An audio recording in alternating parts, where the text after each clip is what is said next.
One of the most widespread and harmful misconceptions in Canada is the idea that First Nations people receive free money from the government, money that allegedly comes out of taxpayers' pockets with no accountability or basis.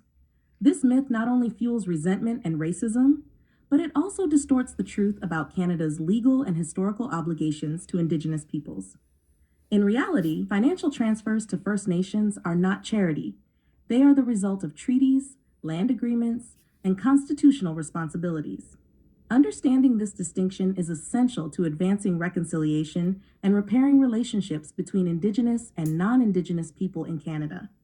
Debunking the taxpayer burden narrative. The belief that Indigenous people receive benefits at the expense of taxpayers ignores key facts.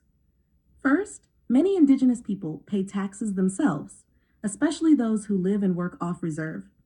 According to the Assembly of First Nations, AFN, Indigenous peoples contribute to the economy through income taxes, sales taxes, and property taxes, AFN 2022.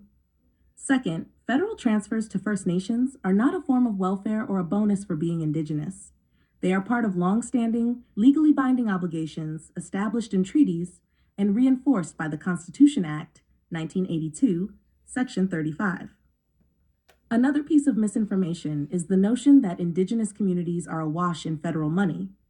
In fact, many communities are underfunded compared to non-Indigenous communities. For instance, per-student education funding on reserves has historically lagged behind that of provincial systems, leading to generational gaps in outcomes. Office of the Parliamentary Budget Officer, 2016. These disparities persist despite the federal government's responsibilities, which shows that the real issue isn't too much funding, it's too little, delivered too late. Where First Nations funding actually comes from. To understand the source of First Nations funding, we must return to the foundations of Canada itself. First Nations funding arises from treaty agreements, land surrenders, and Canada's fiduciary duty as the settler government occupying Indigenous lands.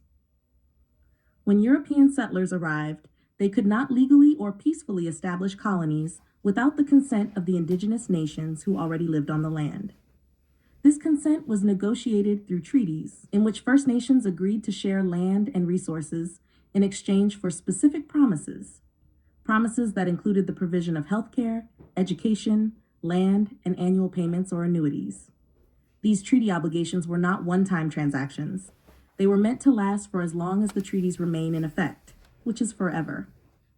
The land base that fuels Canada's economy today, through agriculture, mining, forestry, energy, and urban development, exists because of these agreements.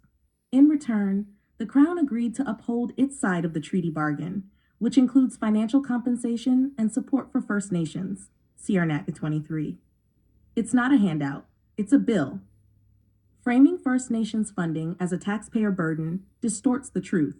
The money Canada distributes to First Nations is not a gift. It is part of a legal and moral contract in exchange for access to land and resources. The wealth generated from Indigenous territories, often without proper consent or benefit sharing, has contributed significantly to Canada's national prosperity. The real imbalance lies not in how much funding First Nations receive, but in how much wealth has been taken from their lands without fair compensation.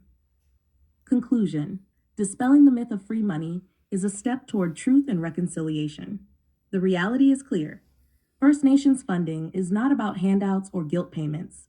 It is about honoring treaties, fulfilling constitutional obligations, and acknowledging that Canada's wealth was built on Indigenous land. To perpetuate myths is to ignore history and justice.